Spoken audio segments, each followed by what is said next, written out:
Estic grassonet. I què?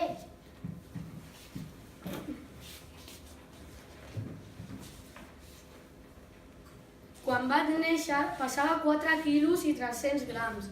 Diuen que semblava un formatge de bola i que reia molt, sobretot després de menjar. Quina criatura més bonica! Deia la meva àvia. És igual que el seu pare. Això no era cert, perquè el meu pare era molt més gran que jo i tenia barba. Però jo reia per donar-li gràcies per les seves carícies a la barbeta.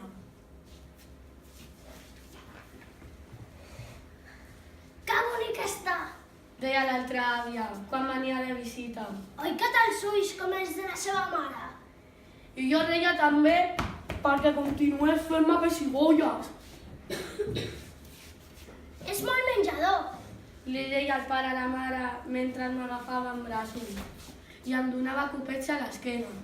I jo regalava tots un trosset abans de dormir-me i ells se n'alegraven molt.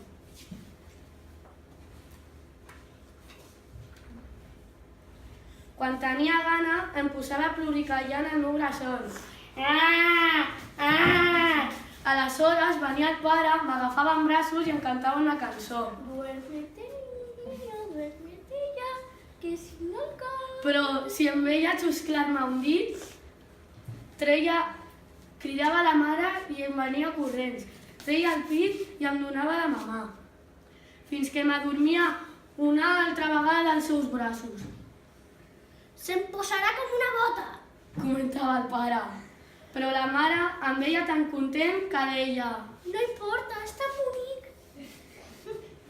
i els dos es quedaven encantats mirant-me una bona estona.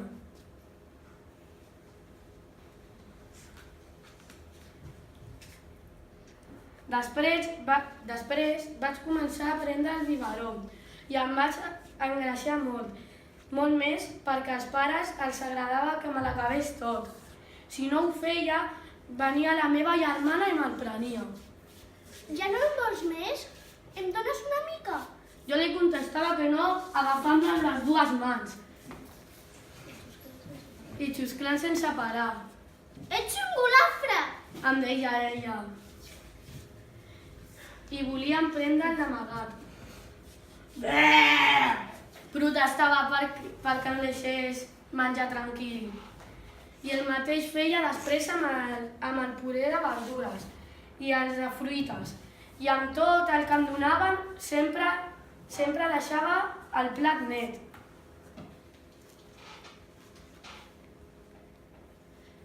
Quina meravella de nen! Deia la gent quan l'àvia em feia passejar pel parc. Aleshores em destapava perquè tots poguéssim veure les cames. Sobretot les mares dels altres nens com jo, que no deixaven de comparar-nos els uns amb els altres. Quina preciositat! Es deien les unes amb els altres comparant-nos. Un dia el metge que em mesurava i em pesava va dir al pare i a la mare: Aquest nen està molt gros, cal que mengi més. Menys. I ells ho van explicar a la meva germana. Diu el metge que el nen menja massa, no li deixis menjar tantes llaminadures. Com que jo ja sabia anar de 4 grapes i podia pujar les cadires,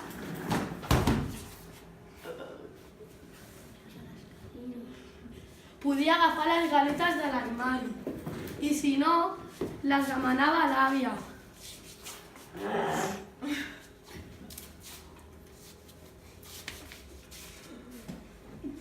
Golafre!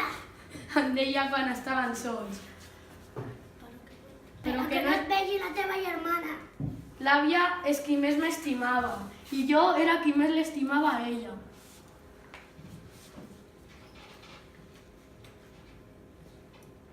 Així que vaig tenir dents, vaig poder menjar entrepans i de vegades prenia el berenar als altres nens i nenes del parc.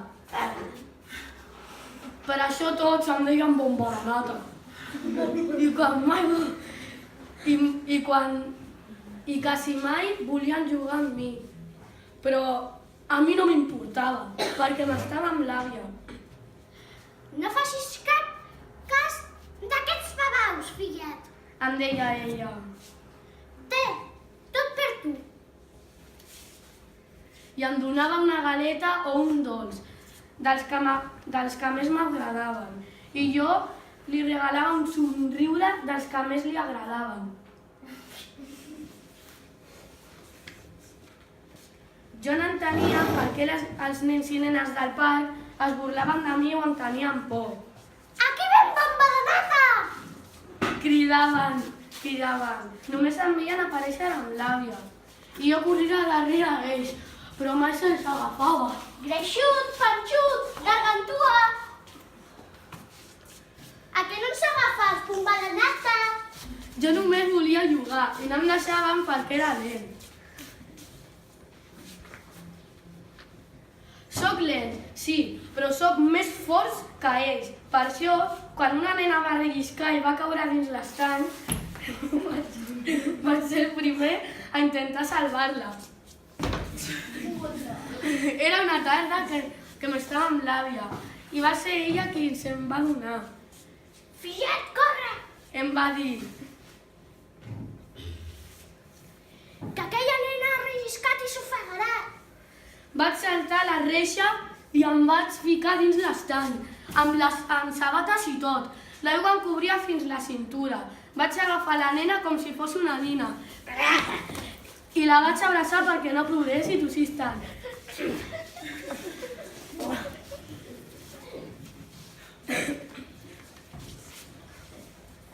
Quan vaig sortir, la gent del parc havia fet una rotllana al voltant. Tots tenien cara de patiment menys jo. I havien avisat els bombers i a la policia.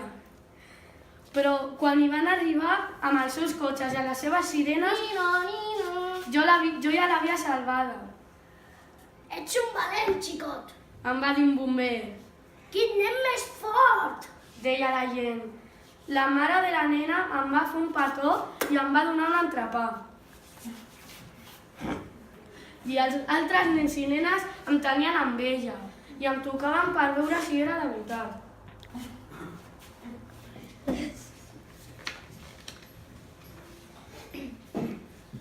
Des que l'àvia va caure per l'escala, ja no pot caminar. Ara ha d'anar en cadira de rodes, però jo li faig companyia i l'explico acudits i li poso les sabatilles. Té, àvia! Li dono tot el que em demano. Ella no em diu mai bomba de nata, ni greixut panxut, em diu fillet. Gràcies, fillet. De res, àvia. Quan no ens veu ningú, treu del seu amagat algun dolç i me'l regala.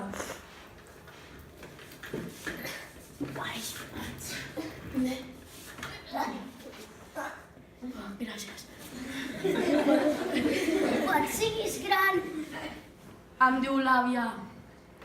tindràs tanta força que podrem tornar a sortir junts al carrer. Sí, jo et duré al parc, li dic. Doncs jo et compraré caramels en secret. Em diu.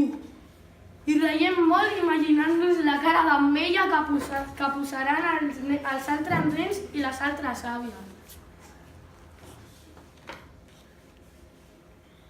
Ara que ja sóc prou gran, menjo tant com puc.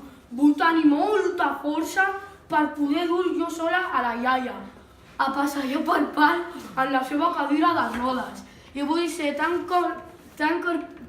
corpulent com el pare, per ser bomber. I des que vaig salvar aquella nena de l'estany, els altres nens no en tenen por i em deixen jugar amb ells. De vegades, la mare em deixa empènyer la cadira de l'àvia pel parc i jo imito el so de la sirena. I faig com si anés a atropellar la gent. I els nens i nenes jugant fugen de nosaltres. pugen als bancs o s'amaguen darrere de les seves mares. Tinc por! Però ja no en tenen por. Ni em diuen bomba de nata. Ara em diuen bomber. I a mi m'agrada més.